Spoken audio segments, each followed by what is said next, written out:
Church का father से मैं पूछना चाहता हूँ कि जीसस क्राइस्ट का ग्रंथ का नाम बताओ। मनुस्मृति है, उपनिषद है। हम कोई भी क्रिश्चियनों का बाइबल को फॉलो नहीं करेंगे। Am I clear? जय श्री राम, जय Shri Ram. Jesus Christ is not ours. Mother Mary, Jesus Christ को पैदा करने वाला मदर मैरी कैसे प्रेग्नेंट हुई थी बताओ। I am waiting. घड़ी नहीं है फिर भी बोल रहा हूँ भैया। जीसस क्राइस्ट कैसे पैदा हुआ था बताओ। पवित्र आत्मा के द्वारा। अरे तू बिना सेक्स के बच्चा पैदा कर सकता है। मैं ये पूछना चाहता हूँ मिस्टर फादर से, चर्च का फादर से मैं पूछना चाहता हूँ कि जीसस क्राइस्ट का ग्रंथ का नाम बताओ। इसमें कोई ग्रंथ करके नहीं है दिया। हाँ क्या है? द गॉस्पेल ऑफ जॉन्स, वो सब क्या चीज है? बाइबल क्या चीज है? धार्मिक ग्रंथ। धार्मिक ग्रंथ है। ये कहाँ से मैन्युफैक्चर हुआ है? जस्ट टेल मी कहाँ से मैन्युफैक्चर हुआ है? Of course it was not printed in India. Bharatvarsh में ये पैदा हुआ ही नहीं था। विदेशी क्रिश्चियन लोगों का, विदेशी भाषाओं का बाइबल हमारे इंडिया में चलेगा नहीं। हमारा क्या है? चारों वेद है, मनुस्मृति है, उपनिषद है। हम कोई भी क्रिश्चियनों का बाइबल को फॉलो नहीं करेंगे। Am I clear? बोलो। ओम भूर्भुवस्सुः तत्सवितुर्वरेण्यं भर्गो देवस्य धीमहि धियो यो नः प्रचोदयात्। ओके, जय श्री राम, जय Shri Ram. Jesus Christ is not hours.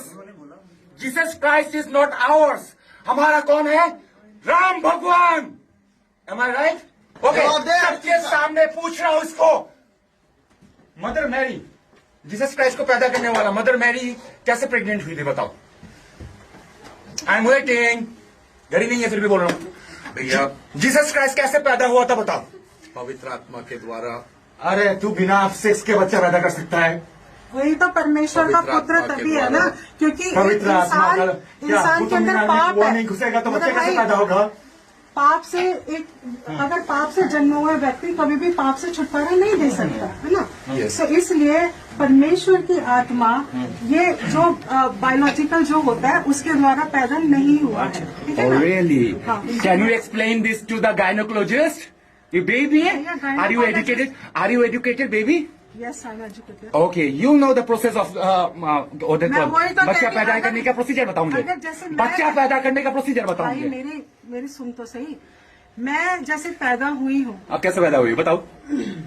आपको क्या सब कुछ अरे मम्मी पापा के मिलने से पैदा हुए ना साहब, बताओ खुल के। अरे सांड और गाय मिलेगा तभी तो बच्चा पैदा होता है ना। खुल के बोल रहा है फिर। अरे क्या सांड- करेगा वो फिर? तो आप बीच में क्यों बोल रहे हो? बैठ जाओ वहीं वो बैठो। मुझसे- ये जवाब देगा, ये यहाँ पे खड़ा होकर सबको मुझसे कॉन्फ्रेंस पूछ करना रहा है। है। आप जानते हैं ये प्रीमियम नमस्कार।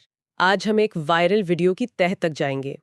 इसमें एक व्यक्ति चर्च में घुसकर मतलब बीच प्रार्थना में पादरी से कुछ बहुत तीखे सवाल करता है। हाँ, और हमारा जो सोर्स है वो एक YouTube वीडियो है जो इसी घटना पर एक तरह का रिएक्शन है। तो संदर्भ ये है कि चर्च में सभा चल रही है और एक व्यक्ति अचानक खड़ा हो जाता है बिल्कुल।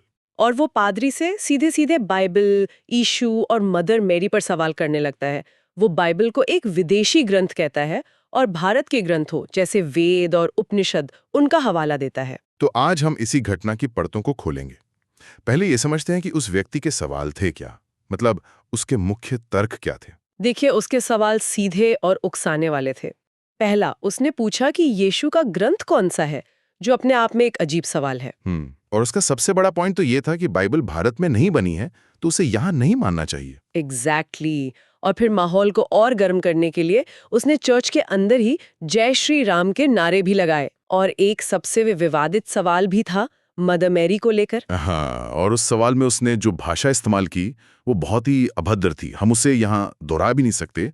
बेसिकली वो पूछ रहा था कि मदर मैरी बिना किसी पुरुष के संपर्क में आए गर्भवती कैसे हो सकती हैं। अच्छा, तो इस पर चर्च में लोगों का या पादरी का क्या रिएक्शन था? पादरी ने तो काफी शांति से जवाब दिया। उन्होंने कहा कि ऐसा पवित्र आत्मा के द्वारा हुआ। और शायद कोई महिला भी बोली थी बीच में। हाँ, एक महिला ने बीच में कहा कि भगवान के लिए बायोलॉजी के नियम लागू नहीं होते, पर उसे चुप करा दिया गया। यहीं पर वो यूट्यूबर मतलब हमारा सोर्स अपनी बात रखता है। वो इस पूरे मामले को कैसे देखता है? वो उस सवाल पूछने वाले व्यक्ति की बहुत कड़ी आलोचना करता है। वो उसे सीधे सीधे पागल और गधा कहता है। तो ये सिर्फ गुस्सा है या इसके पीछे कोई तर्क भी है? नहीं, ये एक सोची समझी टिप्पणी है। यूट्यूबर का आरोप है कि ये सब सिर्फ सोशल मीडिया पर फेमस होने के लिए किया गया एक स्टंट था। लेकिन वो सिर्फ उस व्यक्ति पर हमला नहीं करता, उसने उस विदेशी ग्रंथ वाले तर्क का भी तो जवाब दिया है ना? हाँ, और यहीं पर यह विश्लेषण बहुत दिलचस्प हो जाता है। वो एक तरह से आईना दिखाता है। वो सवाल करता है कि अगर बाइबल विदेशी होने की वजह से भारत में नहीं होनी चाहिए, तो फिर इस्कॉन जैसे भारतीय धार्मिक संगठन पश्चिमी देशों में क्या कर रहे हैं? ये तो बहुत मजबूत पॉइंट है। बिल्कुल, ये स्वदेशी बनाम विदेशी के तर्क को उसी के तर्क से काट देता है। और वो सिर्फ लॉजिक पर नहीं रुकता, वो धार्मिक ग्रंथों से भी उदाहरण देता है। हाँ, वो आस्था के सवाल का जवाब आस्था से देता है। मदर मैरी वाले सवाल के जवाब में वो हिंदू धर्म से ही उदाहरण देता है। वो याद दिलाता है कि रामायण में राजा दशरथ की पत्नियां खीर खाने के बाद गर्भवती हुई थीं। अच्छा, तो उसका पॉइंट है कि अगर एक आस्था में चमत्कार हो सकता है तो दूसरी में क्यों नहीं? और भगवान कृष्ण को लेकर भी उसने कुछ कहा था। हाँ, वो कहते हैं कि अगर लोग यीशु की सूली पर मृत्यु का मजाक उड़ाते हैं तो ये भी तो देखें कि महाभारत के अनुसार भगवान कृष्ण की मृत्यु भी पैर में तीर लगने से हुई थी। मतलब किसी भी दिव्य चरित्र के मानवीय पहलू को पकड़कर उनका अपमान करना आसान है। उस यूट्यूबर ने ईसाई समुदाय की प्रतिक्रिया पर भी टिप्पणी की है। उसे पादरी का जवाब कमजोर क्यों लगा? उसका मानना है कि पादरी का जवाब कि पवित्र आत्मा से हुआ बहुत ही रक्षात्मक था, उसमें दम नहीं था। यूट्यूबर कहता है कि ऐसे मौकों पर ईसाई धर्मगुरुओं को सांप सूंघ जाता है। मतलब वो चाहता है कि वो और मजबूती से जवाब दें। हाँ, वो उन्हें उकसाता है कि और निडर होकर बोलें, ये कहते हुए कि ईश्वर उनकी रक्षा करेगा। तो कुल मिलाकर ये सिर्फ एक चर्च में हुई बहस नहीं है, ये दिखाता है कि कैसे धार्मिक टकराव अब सोशल मीडिया पर प्रदर्शन के लिए होते हैं। सही कहा। और ये हमारे सुनने वालों के लिए एक सोचने वाली बात भी है। जब आस्था जैसे गहरे निजी विषय को इस तरह सरेआम टकराव के अंदाज में उठाया जाता है, तो क्या इससे किसी सार्थक संवाद की कोई गुंजाइश बचती है? या फिर इसका अंत सिर्फ विवाद और कड़वाहट में ही होता है?